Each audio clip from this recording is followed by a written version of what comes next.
Buenos días, mis amados hermanos. Hoy, como ven, hay un predicador nuevo. Hoy es mi debut aquí con ustedes y con ánimos de liberar tensión les voy a contar más o menos lo que pasó cuando me dijeron que iba a estar aquí hoy con ustedes. Hace más o menos un mes me dijo el pastor, póngase de acuerdo con John José, con Diego, y van a predicar durante 4 domingos. Entonces, ellos dos, de a una, usted una, y la última pelean ellos entre sí para ver quién tomaba la última. Entonces yo dije, bueno, además que empieza Diego, John José, de ahí sigo yo, y ahí alguno de ellos dos. Resulta que organizando el cronograma, entonces John José dijo, no, yo necesito 2 domingos. Ah, bueno, John José va a estar 2 domingos, y después de mí sigue Diego, entonces yo descansé. Yo dije, bueno, ¿iba a estar de tercero o va a estar de cuarto? Con lo que no contaba es que mientras más pasaba el tiempo, más susto tenía yo. Entonces todos estos días tenía como un dolorcito en el estómago y cuando pensaba estar aquí parado, volvía ese dolor y yo dije, no, mejor hubiera predicado hace 8 días y me hubiera liberado de esta tensión. Pero por la gracia de Dios estoy aquí y voy a hacer un paréntesis en cuanto al libro de los Hechos. Llegamos hasta el capítulo 8, deberíamos continuar con el capítulo 9, pero hoy vamos a hacer un paréntesis. Paréntesis, ¿por qué? Porque cuando el pastor me dijo que iba a predicar, bueno, yo dije, Señor, ¿de qué voy a hablar? Y recordé un pasaje en Lucas 8:39, cuando Jesús libera al endemoniado gadareno.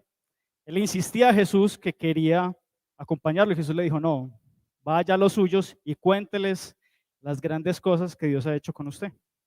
Entonces yo dije, bueno, resulta que en el ayuno estamos estudiando los atributos de Dios, empezamos en el mes de mayo, Carlos Palacios enseñó sobre el tema de la fidelidad de Dios, en junio yo enseñé sobre la trascendencia e inmanencia de Dios.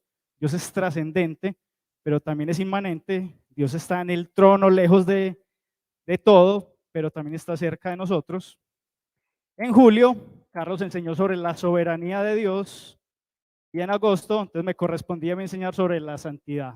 Entonces, ya era un tema que venía preparando y decidí hacer este paréntesis en cuanto a Hechos y hablar del tema de la santidad de Dios. Y me parece un asunto muy importante porque yo puedo decir que cuando estudié los atributos de Dios, mi vida tomó un giro. Yo soy cristiano desde el vientre, yo nací prácticamente en una iglesia, pero llegó la adolescencia, 16, 17, 18 años, y yo quedé como en un limbo. Yo, Señor, la verdad, yo voy a la iglesia y en este momento no siento nada, yo estoy como frío, no me provoca orar. Yo quiero muchas cosas y veo que no puedo conseguir nada. No soy adulto para tomar decisiones, pero tampoco soy un niño, estoy en esa etapa de transición. Llegó a mis manos un libro pequeño de Arthur W. Pink que se llama Los atributos de Dios. Yo empecé a leer ese libro y eso para mí fue una maravilla, conocer un poco más a Dios. El libro era cortico. Sentí tanta emoción leyendo ese libro que le compartí a una amiga, ella me dijo, préstemelo. Se lo presté y no lo devolvió. No sé dónde estará mi amiga, el libro se perdió, pero si lo leyó, yo sé que lo va a aprovechar como lo aproveché yo. Eso fue más o menos en el año 2006. En el año 2012, en la iglesia donde estaba, toqué un poco, estudié otra vez el tema de los atributos de Dios, pero todo lo resumí en una enseñanza de 1 hora, así que hablé como de 10, 12 atributos, y la definición de cada atributo fue como de 1, 2 renglones. Dios es fiel, significa que Él nunca deja de cumplir sus promesas, y esa fue la definición que di de fidelidad en ese día, pero también me ayudó un poco para pensar en la divinidad. Y ya en el año 2021 tuvimos con Carlos la fortuna de empezar a estudiar los atributos de Dios, pero ya tranquilos, pausados, sin afán, mirando toda la Biblia, no solamente un pasaje. Nos estamos tomando 4 enseñanzas por atributo. Así que yo hoy les voy a comprimir el tema de la santidad de Dios en este sermón. Y lo titulé La sublime y trascendente santidad de Dios. Y tengo 2 pasajes. Isaías capítulo 6, pasaje muy conocido, y Lucas capítulo 5 del verso 1 al 11. Yo les invito a que vamos a Isaías capítulo 6.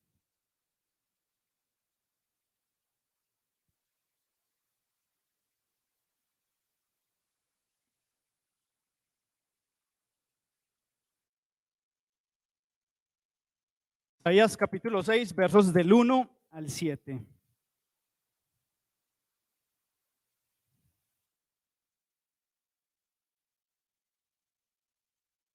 Amén. Dice así, Isaías capítulo 6, del 1 al 7.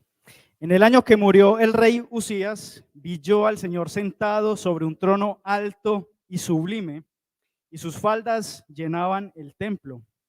Por encima de él había serafines, cada uno tenía 6 alas, con 2 cubrían sus rostros, con 2 cubrían sus pies, y con 2 volaban. Y el uno al otro daba voces diciendo: Santo, santo, santo Jehová de los ejércitos, toda la tierra está llena de su gloria. Y los quiciales de las puertas se estremecieron con la voz del que clamaba, y la casa se llenó de humo. Entonces dije: ay de mí, que soy muerto, porque siendo hombre inmundo de labios y habitando en medio de pueblo que tiene labios inmundos, han visto mis ojos al Rey Jehová de los ejércitos.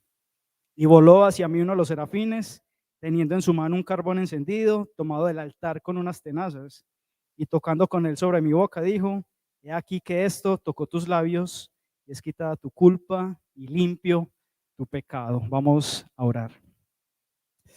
Gracias, Dios, por tu palabra. Gracias por revelarte a la humanidad a través de ella y a través de nuestro Señor Jesucristo. Nos disponemos a estudiarla, Señor, y dejamos nuestro corazón, nuestro intelecto, todo nuestro ser en tus manos, para que tú nos transformes, para que tú nos enseñes, para que tú nos moldees, Señor, a la imagen de nuestro Señor Jesucristo, que nos limpió, nos salvó y nos ha dado el privilegio más grande, Señor, que es la salvación, la vida eterna junto a ti. Por eso quedamos en tus manos. Amén.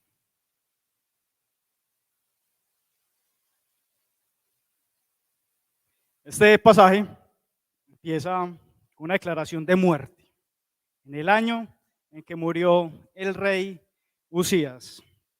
Averigüé sobre el contexto político de este rey. Resulta que puede estar fácilmente entre los 5 mejores reyes en toda la historia de Israel. El primero, obviamente, David. Salomón también tuvo un reinado muy próspero. Podemos hablar de Onri y también se puede hablar de Usías. Usías empezó a gobernar desde cuando tenía 16 años, gobernó 52 años. Dice la Biblia que fue muy próspero, que Dios lo bendijo, que hizo lo recto ante los ojos de Dios. Dice que él construyó ciudades, construyó palacios, que él abrió cisternas, pozos y agua en Israel. Eso es un tesoro. Eso fue gracias a Usías. Incluso cuando peleó, ganó. Dice que su fama llegó hasta Egipto y hubo temor. Entonces, ¿qué decían los egipcios y los asirios al norte? A Israel, dejémoslo quieto. Si nos vamos a enfrentarlo, seguramente vamos a perder. Entonces, puede uno decir que en el reinado de Usías hubo paz. Y además hubo buena riqueza porque había buena agricultura por el agua. Y también se construyeron ciudades portentosas que también proveían seguridad. Hasta ahí muy bien el rey Usías. Resulta que cuando él vio toda su prosperidad, él vio toda su gloria, él se enorgulleció y dijo: no, yo soy un rey próspero, yo he hecho lo recto ante los ojos de Dios, yo no necesito de los sacerdotes. Y ese fue el rey que entró al templo a celebrar un culto o a ofrecer un sacrificio, incienso. Eso solamente le era permitido a los sacerdotes. Cuando los sacerdotes intentaron sacarlo, él se enojó con ellos, pero Dios actuó. Inmediatamente las manos se le pusieron leprosas. Y estamos hablando del rey más próspero en la época. Aproximadamente en 200 años no había habido un rey tan próspero como Usías. Pero ese rey finalmente cayó en pecado y toda su gloria quedó reducida a una piecita pequeña y ahí vivió como leproso hasta que murió.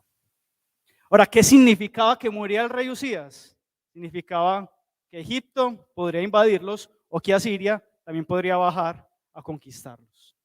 Había un problema ahí dentro de la sociedad, había temor. Ellos decían, bueno, se fue el rey, el que quede podrá suplantarlo, podrá tan siquiera imitar lo que él había hecho. Entonces había zozobra dentro de Israel frente a la muerte del rey Usías. Como les decía, él había hecho lo recto ante los ojos de Dios, pero pecó, y normalmente en ese tiempo, cuando el rey pecaba, todo el pueblo también pecaba. Y por eso Isaías repite aproximadamente 26 veces la palabra santo de Israel, porque el pueblo estaba perdiendo la santidad. En el contexto religioso y social, lo podemos ver en Isaías, estamos ahí, les voy a leer rápidamente los pasajes.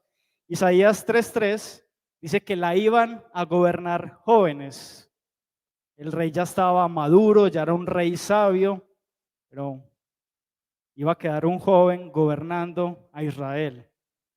En Isaías capítulo 3, verso 25, dice que los varones iban a escasear debido a las guerras, iban a morir por las guerras, y por eso en el capítulo 4 está esa frase tan famosa de que echarán mano de un hombre 7 mujeres.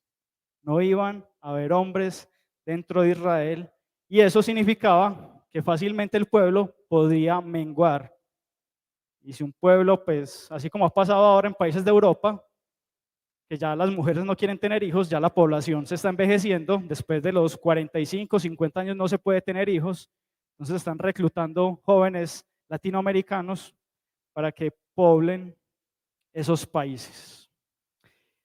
El Isaías capítulo 5, verso 13 dice, mi pueblo fue llevado cautivo porque le faltó conocimiento, un pasaje también muy conocido. E Isaías 5:20 repite algo que también lo habla Santiago.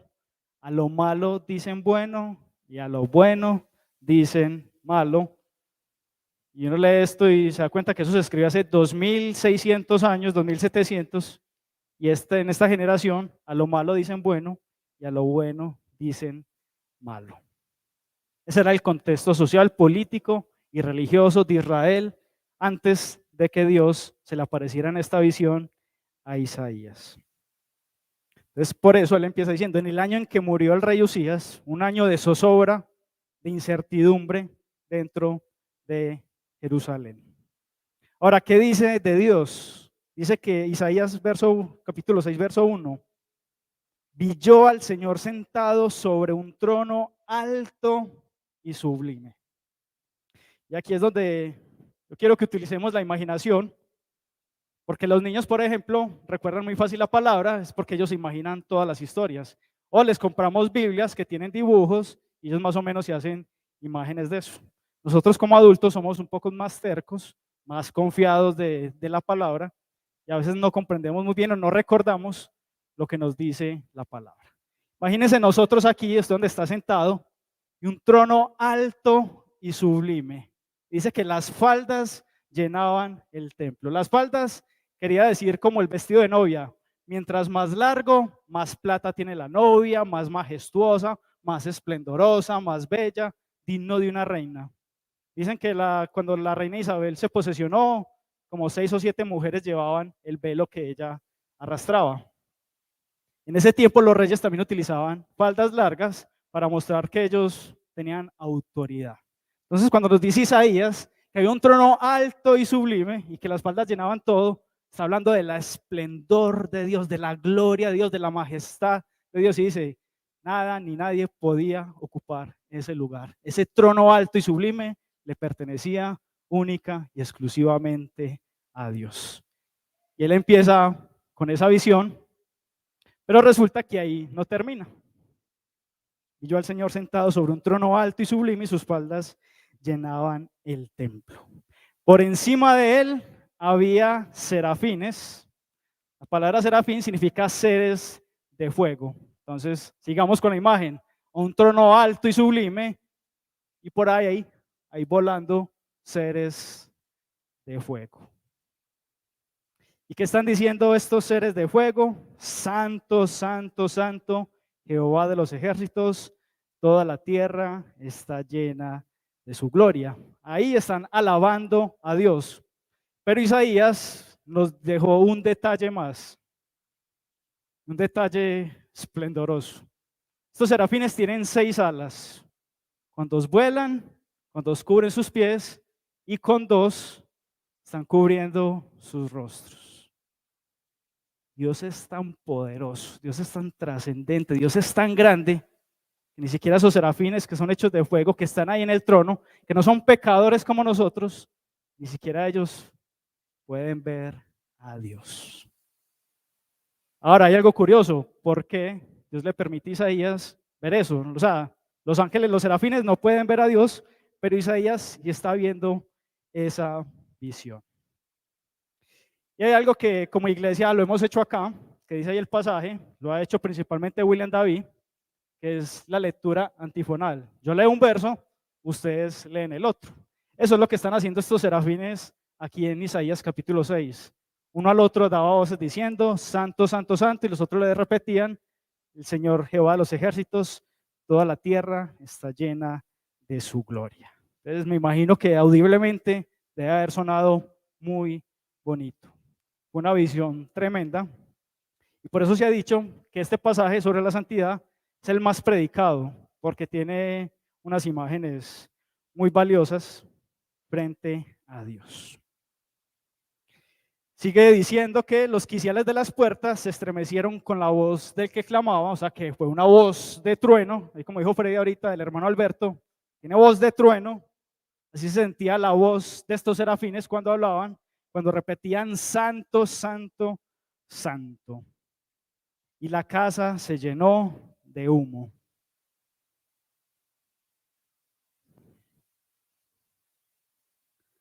Yo me ponía a pensar, bueno, si a mí me estuviera sucediendo eso, yo estaría diciendo, Señor, que se termine esto rápido, voy a contarle a mi esposa, a mi mamá y a Alan, que son las personas con las que siempre hablo. Yo les voy a chicanear, que vi al Señor, que el Dios me dio una nueva revelación, que ya yo estaba orando, yo estaba de rodillas, yo estaba ayunando, yo estaba vigilando.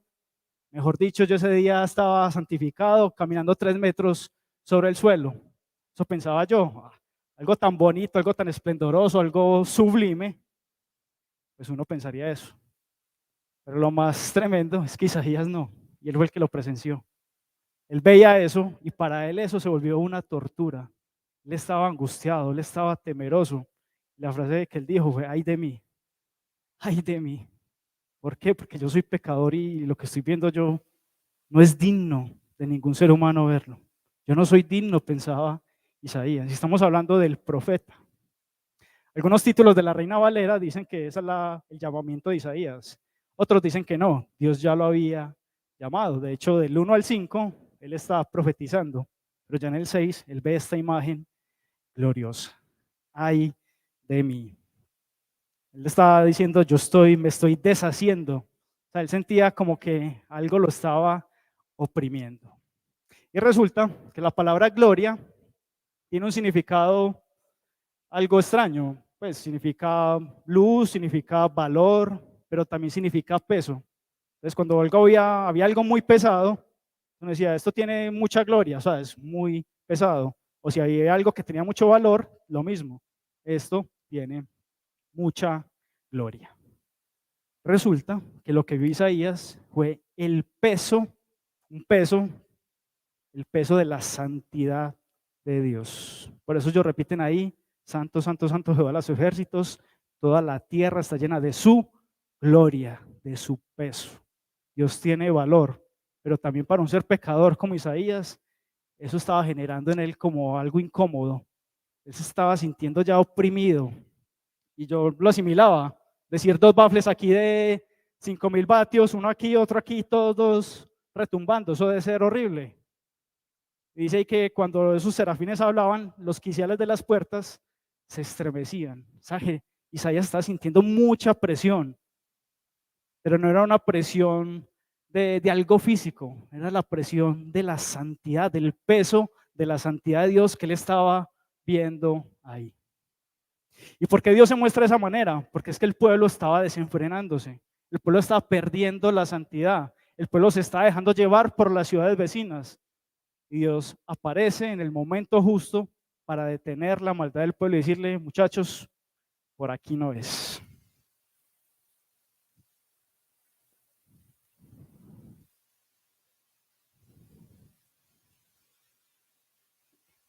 Y ahora, él se estaba sintiendo angustiado, oprimido, y desde el verso 6 dice que uno de los serafines que estaba volando arriba del trono bajó con unas tenazas, ojo, piensen en las tenazas, cogió unas tenazas y con esas tenazas cogió un carbón encendido, voló donde estaba Isaías, ahí donde está usted, y con ese carbón encendido tocó sus labios.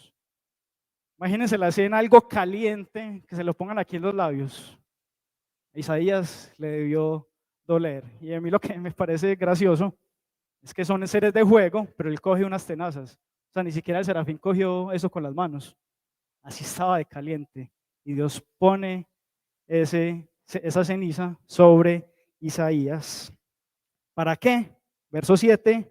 Esto tocó tus labios y es quitada tu culpa y limpio tu pecado. A Isaías le dolió ser purificado.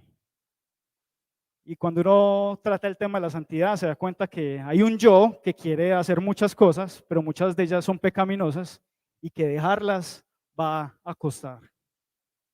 El vicio del licor cuesta dejarlo, del cigarrillo, de la droga. Eso no es que las personas lo dejan de un momento a otro. Unas sí, otras no, pero la mayoría de los casos cuesta dejarlo. Y estaba hablando de vicios seculares que se manejan pues normalmente entre la juventud. Ahora, nuestros vicios, que son muchos también cuesta dejarlos.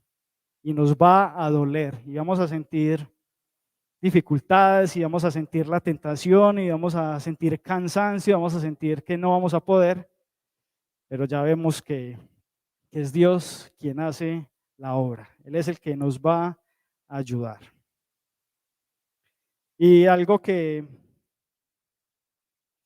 para pasar al punto número 2, que también me dejó pensativo, y es aquellos que salen en YouTube en este momento, hablar de las visiones de Dios, que yo vi esto, que yo vi lo otro, pero normalmente hay poco arrepentimiento, y cuando Dios se muestra, es para mostrarle al hombre que está errado y que lo necesita a él. Ya hay visiones sobre el infierno, sobre el cielo, que hay después de la muerte, en fin, hay de todo.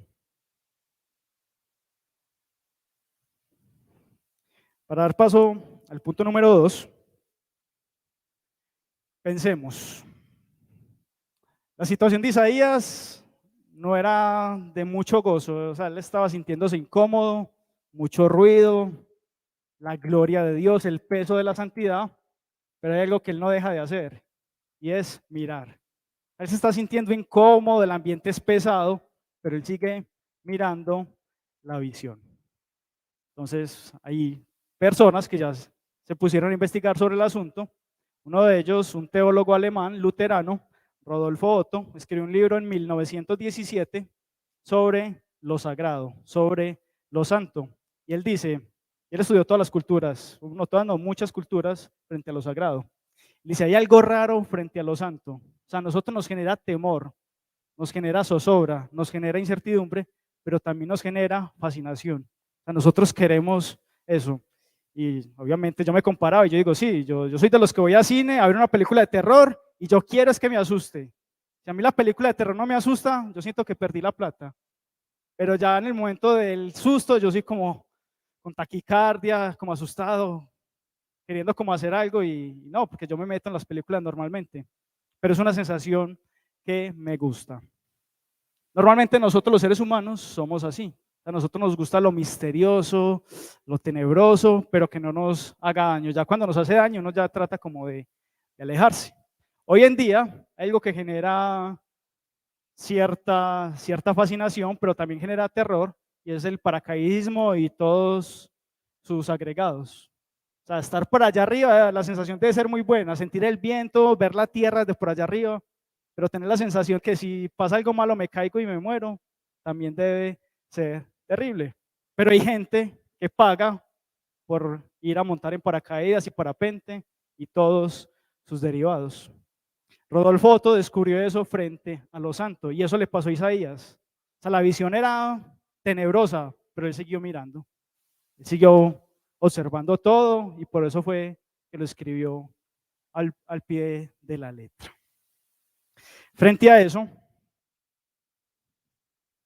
él definió lo santo como lo definió en latín, el mysterium tremendum, el misterio tremendo. Algo que normalmente con las palabras no se puede describir, pero el que lo siente es el que lo vive, como dice la frase. Cuando uno experimenta una relación con Dios, quizás no la podamos describir. Lo que Dios ha hecho por nosotros, quizás el papel se quede corto, quizás las palabras se queden cortas. La Biblia se quedó corta para definir a Dios. La Biblia no ha podido definir Dios. Nada en este mundo puede abarcar todo lo que es Dios. La mente de nosotros, nuestro cerebro, no alcanza a percibir todo lo que es Dios, la infinitud de Dios. Aquí estábamos hablando de la santidad, una visión muy bonita y estamos utilizando la imaginación, pero ni siquiera nuestra imaginación alcanza a percibir todo lo que es Dios. Por eso Dios, Jesucristo, debe ser nuestro deseo más grande. Es el misterium tremendo, es el misterio tremendo que no se puede escribir, pero sí se puede vivir, sí se puede experimentar.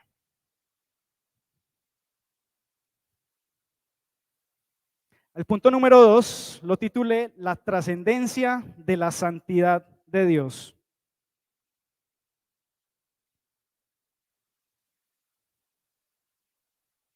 ¿Qué dice la Biblia sobre la santidad? En primer lugar, es el atributo más repetido sobre Dios. Normalmente, pues nosotros nos quedamos con 1 Juan 4:8, Dios es amor, y de hecho la Biblia hace un fuerte énfasis en el amor, pero el atributo que más se repite es el de la santidad.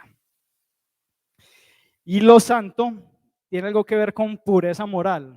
Obviamente, pues nosotros somos llamados a ser santos, a ser puros en nuestra moralidad, pero en cuanto a Dios, hay algo que va más allá en cuanto al tema de la santidad de Dios, y es la trascendencia.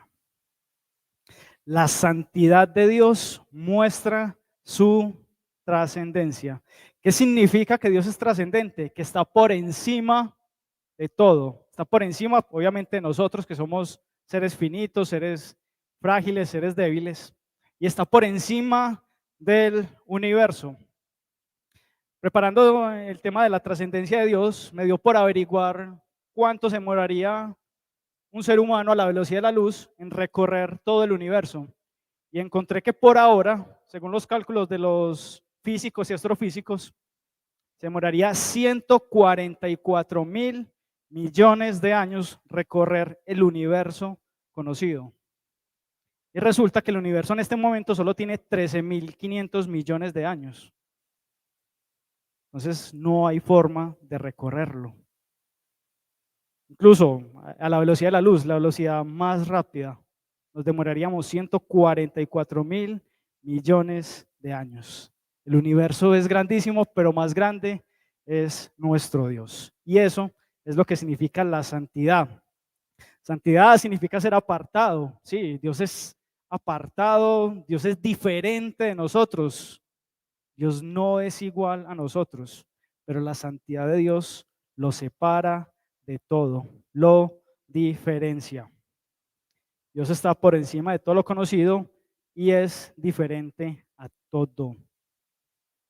Y por eso, mis amados hermanos, es que ni siquiera nosotros somos capaces de resistir el peso de la santidad de Dios, porque es trascendente, está por encima de todo, de la luz del sol.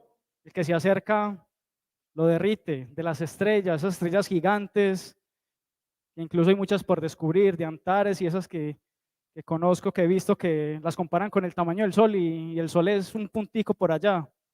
Esas estrellas no son nada frente a la trascendencia y santidad de Dios. Y por eso, mis amados hermanos, es que ahorita tocamos Isaías 57:15, vamos a ir allá. Isaías 57:15, porque aquí viene lo maravilloso de Dios. Dios santo, trascendente, diferente de todo, cuya gloria es imposible de resistir para el ser humano.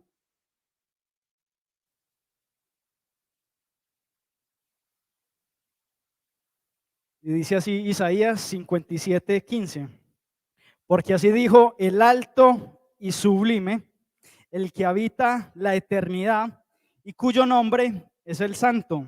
Yo habito en la altura y la santidad. ¿Dónde habita Dios? En la altura y la santidad. ¿Y dónde más? Y con el quebrantado y humilde de espíritu. ¿Para qué? Para hacer vivir el espíritu de los humildes y para vivificar el corazón de los quebrantados. Ese es nuestro Dios, cuya santidad es trascendente, pero Él decidió por amor acercarse a nosotros, a los que tienen un corazón humilde, los que se humillan delante de Él. Hasta aquí la visión de Isaías en el Antiguo Testamento.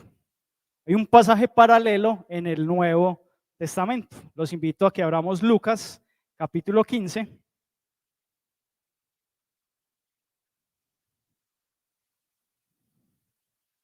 Capítulo 5, del 1 al 11.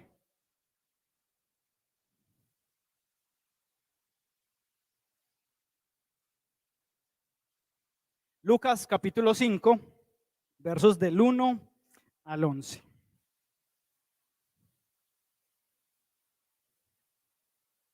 Dice así, Lucas capítulo 5, del 1 al 11. Aconteció que estando Jesús junto al lago de Genezaret, el gentío se agolpaba sobre él para oír la palabra de Dios. Y vio dos barcas que estaban cerca de la orilla del lago, y los pescadores, habiendo descendido de ellas, lavaban sus redes. Y entrando en una de aquellas barcas, la cual era de Simón, le rogó que la apartase de tierra un poco, y sentándose, enseñaba desde la barca a la multitud. Cuando terminó de hablar, dijo a Simón, boga mar adentro y echad vuestras redes para pescar.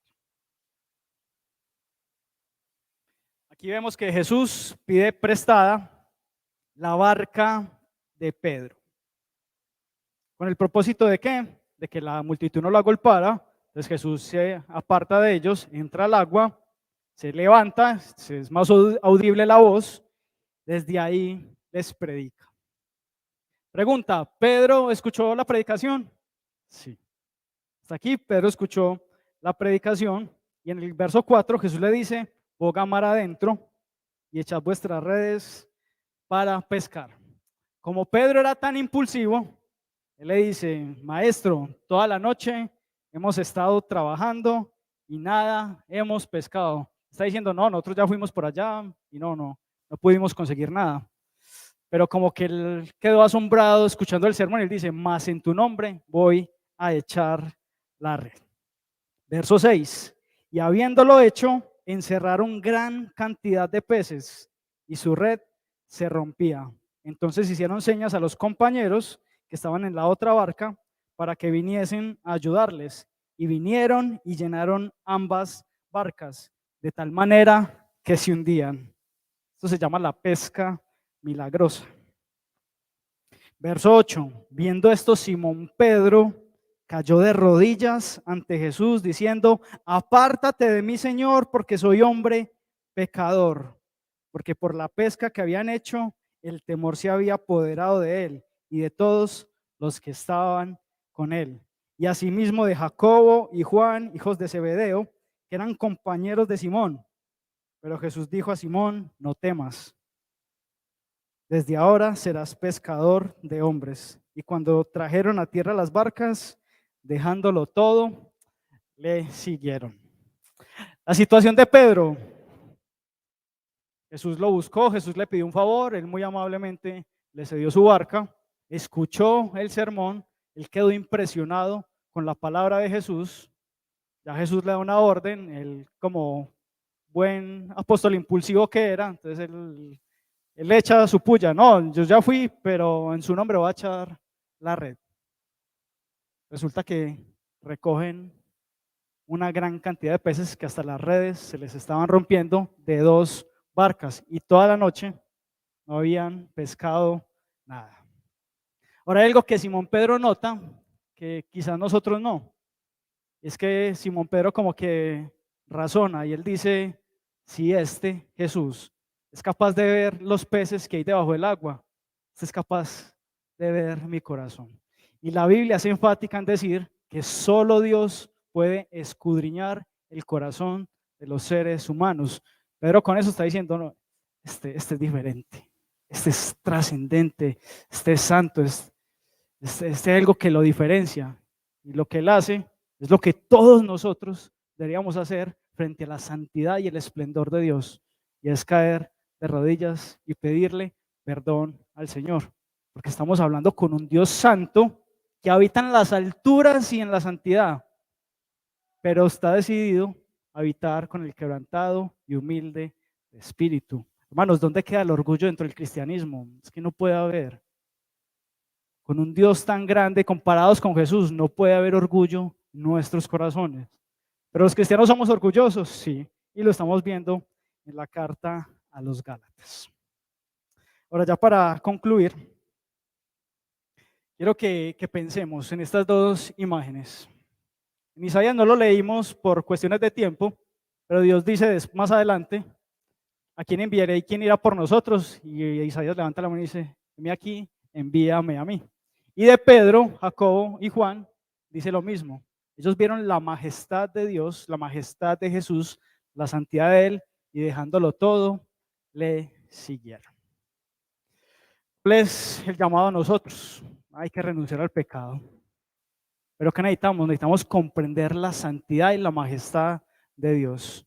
¿Qué Dios tenemos nosotros en mente? Un Dios que nos va a perdonar y faltando 5 minutos para morirme, le pido perdón y Él me lleva al cielo. O empezamos a comprender a Dios desde aquí, con lo que dé nuestra cabeza, y empezamos a vivir un poco más para Él. Cada día un poco más. Dios no nos pide de un momento a otro sean perfectos, no. Dios va a ir llevando con nosotros un proceso. Tenemos esperanza, claro, y es la primera conclusión. ¿Cuál es la esperanza? Que algún día nosotros, la iglesia, el pueblo de Dios, vamos a ver la misma visión, la misma gloria que vio Isaías allá. Nosotros también vamos a contemplar la gloria de Dios. Y yo me imagino, Isaías ya lo vio, pero él no va a decir, no, yo ya vi eso. No, él también va a estar impresionado frente a esa visión. Y nosotros vamos a estar allá con el Señor. Esa es la esperanza, eso es la motivación que nos tiene aquí. Y la segunda es la actitud de Pedro. Dice Filipenses 2, que cuando Cristo venga, toda rodilla se va a doblar. ¿Qué hizo Pedro cuando vio a Jesús en su gloria? Puso de rodillas. Nosotros también vamos a poder estar frente al Señor de rodillas y decirle, Señor, heme aquí. Estoy dispuesto a vivir contigo por toda la eternidad. Estoy impresionado de toda tu gloria, tu majestad. Yo quiero eso. Y para eso la Biblia puso estos pasajes, para que nosotros empecemos a vivir un poco más, empecemos a pensar un poco más en las cosas celestiales y no vivir tanto aquí en la tierra. Decía R.C. Sproul, y yo creo que lo hubiera dicho Simón el Mago hace 15 días que vieron la predicación con John José. Él decía R.C. Sproul, si yo fuera Pedro, yo le diría, Jesús, lo contrato, 30 para usted, 70 para mí. Le necesito solamente 5 minutos por semana. Con eso era suficiente. Pero Jesús no vino a darnos plata, Jesús no vino a darnos prosperidad, Jesús vino a darnos fue la salvación. ¿Qué hubiera hecho el mago? Lo mismo. Le hubiera ofrecido a Jesús el 40 y él se llevaba el 60. Pero Pedro vio algo más. Él no vio solamente los peces, vio la santidad, la gloria y la majestad de Dios. Y por último, ya para terminar, Les quiero recordar el pasaje de Isaías 57:15. Quebrantemos y humillemos nuestro corazón ante Dios. Queremos que la presencia de Dios viva en esta iglesia. Amén, aleluya. Quebrantemos y humillemos nuestro corazón. El Dios Santo está dispuesto a vivir con los quebrantados y humildes de espíritu. Vamos a ponernos de pie, vamos a orar.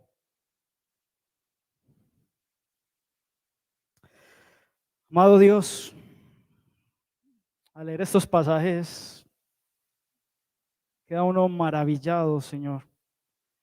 Y en cierto sentido hubiéramos querido estar ahí y presenciar eso, pero esa es la esperanza que tenemos en ti, de que lo vamos a ver, vamos a arrojarte coronas, vamos a estar postrados ante ti cuando llegues con toda tu gloria. Gracias, Señor, por hacer todo esto por nosotros, simples seres humanos pecadores. Al igual que Isaías, Señor, reconocemos que no somos dignos, que vivimos de forma inmunda, hablamos inmundicias, pensamos inmundicias, pero la sangre de Cristo nos ha limpiado y por esa sangre, Señor, es que queremos vivir.